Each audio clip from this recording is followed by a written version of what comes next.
नमस्कार, स्वागत है आपका अवध एक्सेस भारत में। मैं हूं आपके साथ रश्मि। उत्तर प्रदेश में लोकसभा चुनाव से पहले कांग्रेस पार्टी ने अपने सभी पूर्व प्रत्याशी व पूर्व विधायकों की बैठक प्रदेश कार्यालय पर बुलाई थी, जिसको लेकर कांग्रेस पार्टी के प्रदेश अध्यक्ष बृजलाल खाबरी ने कई दिशा निर्देश दिए हैं। लोकसभा चुनाव में परफॉर्मेंस के आधार पर टिकट देने की बात भी कही गई है। वीरेंद्र मदान जी, आदरणीय ओंकार सिंह जी, साथियों, आज हमारी प्रत्याशियों की बैठक थी जो विधानसभा कैंडिडेट रहे। उस बीच में अध्यक्ष जी छोड़कर आपको संबोधन करने आए। मैं निवेदन करूंगा अध्यक्ष जी से कि वो आपको संबोधित करें। धन्यवाद अशोक जी। हमारे साथ बैठे हुए सभी सम्मानित जन, मीडिया से आए हुए सभी भाई बंधुओं, आज हमने एक बैठक बुलाई थी जो अभी चालू है। आपको जो समय दिया था उसके लिए मैं उठ के आपके बीच में आ गया हूँ। आज दो तीन बातों को आपके बीच में कहना चाहूँगा। जिस तरीके की सरकार घोषणाएं करके मुकर रही है, भारतीय जनता पार्टी की सरकार उत्तर प्रदेश में बिजली 24 घंटे देने का वायदा किया था। ग्रामीण क्षेत्र में 18 घंटा देने की बात कही। ना शहर में वो अपनी बात को पूरा कर रहे, गांव की बात तो छोड़ा।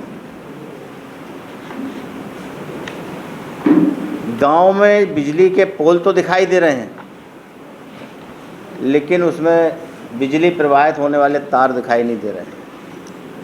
कई जगह जाकर के देखा है। अभी मैं एयरपोर्ट के रास्ते से गुजर रहा था, लिखा था एक बहुत बड़ी फ्लैक्स में, एक बल्ब लटक रहा था। उन्होंने 1.45 करोड़ लोगों को बिजली का बल्ब लटका के दिया है। अब किसके घर में लटका है मुझे अभी दिखाई नहीं दे रहा, लेकिन वहाँ बोर्ड पे दिख रहा था और नीचे लिखा हुआ था अमित शाह का स्वागत। कितना झूठ बोलेगी ये सरकार उत्तर प्रदेश के बासिंदे लोगों के साथ, कितना झूठ बोलेगी। आप लोग भी शहर में, हम भी शहर में रह रहे हैं। शहर की बिजली की हालत क्या है किसी से छुपा नहीं है। कहने का हमारा आशय है कि जो सरकार बोलती है उसे करती नहीं है। बिजली का जो संकट आपके प्रदेश में है उससे रूबरू हर एक व्यक्ति है। गांव की हालत तो यह है कि छोटे छोटे किसान जो इस समय फसल की बुआई है, धान लग रही है खेतों में, पानी की कमी के कारण अगर वो अपने ट्यूबवेल से शुरू करते हैं, बोरिंग से शुरू करते हैं, तो बिजली का इतना बड़ा बिल आ रहा है, वो बिजली आ नहीं रही है। तो कई तरीके से वो टूट रहे हैं। मैं इतना ही कहूँगा कि जो सरकार वायदा कर रही थी बिजली का, वो फेल है। जहाँ तक सवाल कानून व्यवस्था का है, कानून व्यवस्था पर हम हमेशा यही कहते रहे हैं, आज फिर से कह रहे हैं। एक दो नहीं, हमारे पास बहुत सारे घटनाओं का जिक्र है, लेकिन मोटी मोटी घटनाएं हैं। बाराबंकी के कटरा में अभी ईंट से कूट कर मारा है। जब ईंट से कूट के मारने वाले लोग और जो मर रहा होगा उसकी हालत, उसकी आत्मा क्या कह रही होगी। ये कानून उत्तर प्रदेश सरकार का है। लूटपाट और जानलेवा हमले लगातार चल रहे हैं। सरकार बिल्कुल संज्ञान में नहीं लेती। संज्ञान में कौन सा काम लेती है? विपक्ष का कोई भी कुछ मुद्दा हाथ लग जाए तो बुलडोजर लेकर के पहुंच जाना है। ये सरकार पूरे तरीके से विपक्ष को घेर करके कुछ ना करे। ये हमारी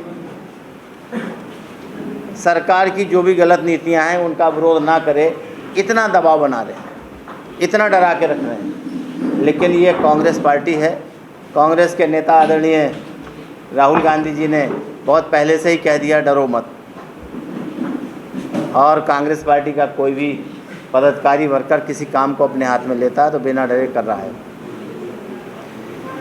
बागपत का जो अभी मामला हुआ है, साजिद अब्बासी नाम का एक व्यक्ति को पुलिस ने इतना मारा है कि उसकी मौत भी हो गई। तो पुलिस भी इस समय बेलगाम है सरकार में। जो मन आ रहा है किया जा रहा है, सरकार का कोई नियंत्रण नहीं।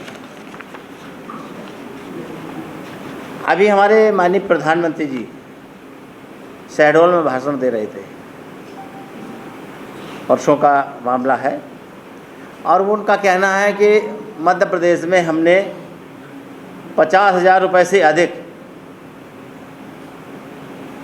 किसानों को दिया है। किसानों को वर्ष में 50,000 रुपये देने की जो बात की, तो 50,000 रुपये कौन से किसानों को दिए हैं, हमें आज तक एक किसान कहने लायक नहीं मिला है कि इतना पैसा सरकार ने मध्य प्रदेश में दिया। और प्रधानमंत्री जी बड़े बड़े मंचों से इस बात की घोषणा कर रहे हैं। अरे अकेले मध्य प्रदेश की बात, ये तो नेशनल स्तर पर इन्होंने कहा था 2014 में, तो अकेले मध्य प्रदेश की बात कैसे कर रहे हैं? उत्तर प्रदेश के किसानों को कितना दिया हमने वो भी देखा है। एक किसान के पास एक चेक आई थी, उस चेक में केवल 3 रुपये थे। अगर वो कैश भी कराने जाए वो चेक को, तो उससे ज़्यादा तो उसको बैंक का टैक्स देना पड़ेगा। 3 रुपये की चेक। तो ये इस तरीके के झूठे वायदे करने वाली सरकार चारों तरफ से फेल है। किसान हो, चाहे मजदूर हो, चाहे हमारा शिक्षित बेरोजगार हो, चाहे बेरोजगार हो, सब तरीके से लोग हताश हैं इस सरकार से। और सरकार ऐसी है कि उसकी कान पे जू नहीं देखता है। सुनना तो दूर की बात है, सरकार ये भी मानने को तैयार नहीं है कि विपक्षी जो मुद्दे उठाते हैं उसमें कुछ दम है, जबकि हर एक मुद्दे को उठाने से पहले हम लोग चेक करते हैं। आपने देखा होगा माँ और बेटी को पिछले महीनों में खुलेआम दिन में जलाया गया था। जब हम लोगों ने उस पर संज्ञान लेना शुरू किया, सरकार का कान पे जू नहीं देखता है। कितने मुद्दे हैं, अभी इतना बड़ा मुद्दा आपका नेशनल प्लेयर्स का है, खिलाड़ियों का है। सरकार ने उन्हें डरा धमका करके उस आंदोलन को ख़त्म कराया। क्या ये लोकतंत्र है? आज सबसे बड़ी समस्या है लोकतंत्र कैसे बचाया जाए। ये बात आम नागरिक तक चली गई है। जहाँ पर हम लोग जा रहे हैं, इस बात को जब चर्चा करते हैं तो लोग इससे पूछते जो लोकतंत्र अगर नहीं रहेगा तो हम लोग कहाँ रहेंगे। और लोकतंत्र तभी रह सकता है जब विपक्ष अपने काम को बखूबी निभाने के लिए तैयार है, उसे निभाने दिया जाए, डराया धमकाया न जाए, ऐसा माहौल पैदा कर दिया है। इस माहौल से कांग्रेस पार्टी पूरे देश को निकालना चाह रही है पूरी मेहनत के साथ। आदरणीय राहुल गांधी जी, आदरणीय प्रियंका गांधी जी लगातार किसी ना किसी राज्य, किसी ना किसी प्रदेश में अपने कार्यक्रमों के आधार पर, माध्यम से लोगों को प्रेरणा दे रहे हैं कि इस लोकतंत्र को बचाने के लिए आप ही सबसे बड़े स्तंभ हैं। और एक दिन जब आएगा, उस दिन अगर आपने तय कर लिया तो लोकतंत्र भी बचेगा, संविधान भी बचेगा और देश भी बचेगा। तो आज लड़ाई आमने सामने की है। एक तरफ देश को बेचने वाले लोग हैं जो सरकार में हैं, एक तरफ देश को बचाने वाले लोग हैं जो कांग्रेस पार्टी के नेता हैं। आपका सहयोग चाहिए। अगर इस देश को बचाना है तो आप भी एक पिलर हैं, चौथा स्तंभ हैं आप। अगर आप देश को बचाने के लिए हम सबके साथ, विपक्ष के साथ सहयोग करेंगे तो हम अपनी इस लड़ाई लड़ कर के जीतने की स्थिति में हैं। जहाँ तक आज का मसला है, आज जो हमारी बैठक चल रही है वो इसी का एक अंग है कि हम अपने पुराने साथियों से जो हमारे 2022 में प्रत्याशी रहे हैं उन सबको बुला करके इसी पे चिंतन मंथन चल रहा है कि आने वाले टाइम पर हम क्या करें कि इस देश को बचा सकें, लोकतंत्र को बचा सकें, संविधान को बचा सकें। ऐसी हमारी मीटिंग चल रही है। उसी मीटिंग के बीच से मैं आपके बीच में समय के अनुसार आ गया हूँ। जो मुझे आपके बीच में बात कहनी थी लगभग हमने अपनी बात कह ली है। अगर आप कुछ कहेंगे, अगर आप कुछ कहेंगे तो हम ज़रूर उसका जवाब देंगे। जी सर। मैंने अभी यही बोला है कि इन सब से डिस्कशन चल रहा है, क्योंकि जो भी 2022 में लोग चुनाव लड़े हैं ना किसी लोकसभा के विधानसभा से लड़े हैं, उन सभी साथियों से लगातार अभी जवाब सवाल चल रहा था। इसी बीच में आपका टाइम हो रहा था, तो हमने कहा पहले आप लोगों से रूबरू हो लूँ, नहीं तो गड़बड़ा जाएगा। आप लोग फिर शुरुआत कर दी आज आपने। हाँ, शुरुआत कर दी। दूसरा जो हमारा महंगाई का मसला है, महंगाई जो इस देश और प्रदेश की सबसे बड़ी समस्या है, बताइए। एक समय प्याज आंदोलन बना था और सरकार बदली गई थी। आज टमाटर 150 रुपये किलो तक है।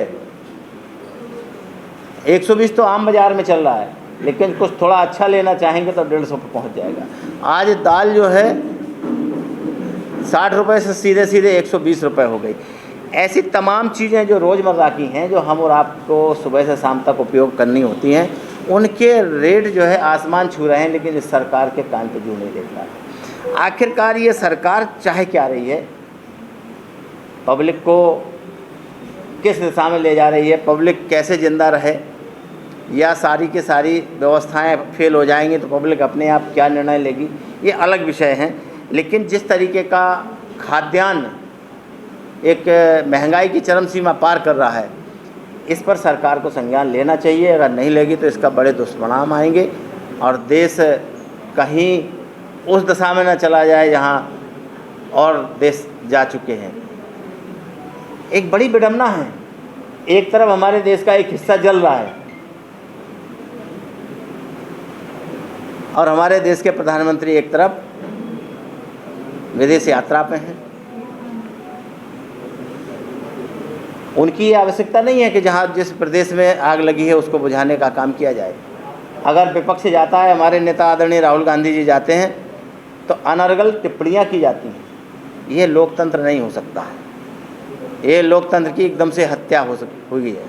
लोकतंत्र नहीं कहा जा सकता कि एक पार्टी का नेता अगर शांति के लिए उस देश में जाता है, उस प्रदेश में जाता है, और सत्ताधारी दल उन पर अमर्यादित टिप्पणियां करें, ये लोकतंत्र की परिभाषा नहीं है। राहुल जी के जाने के बाद वहाँ पर थोड़ी सी शांति हुई है, उस दिन से अभी ऐसी कोई सूचना नहीं है।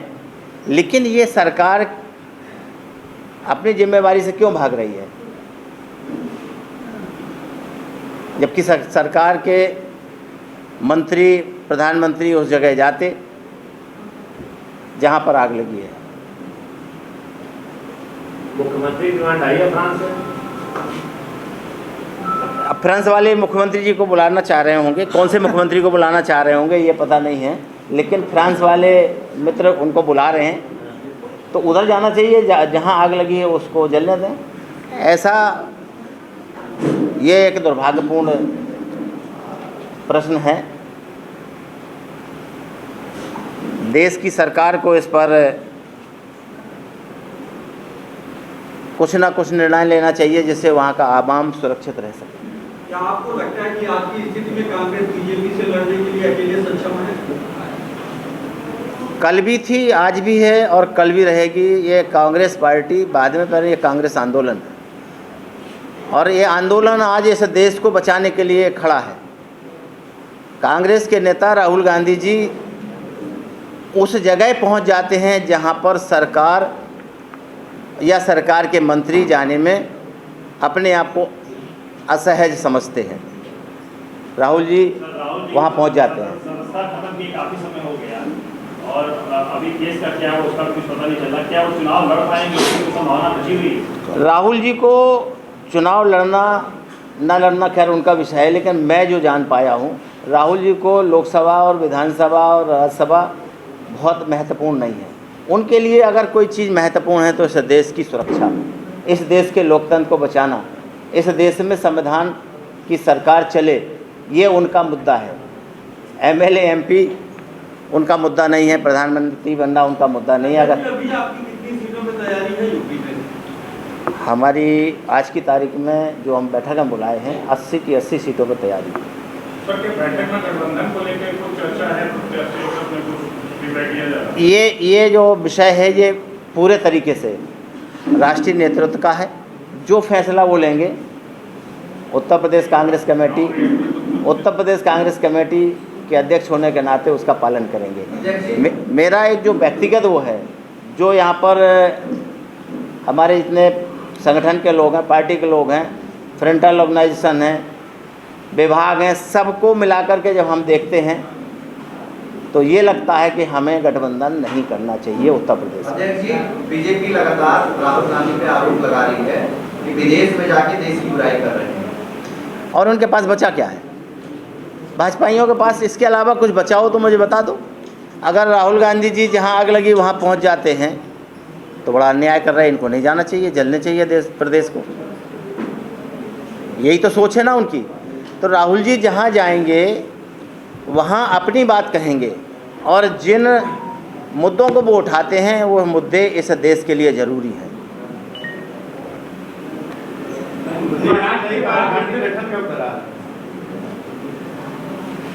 जल्दी हो जाएगी, लगे हुए हैं, जल्दी हो जाएगी।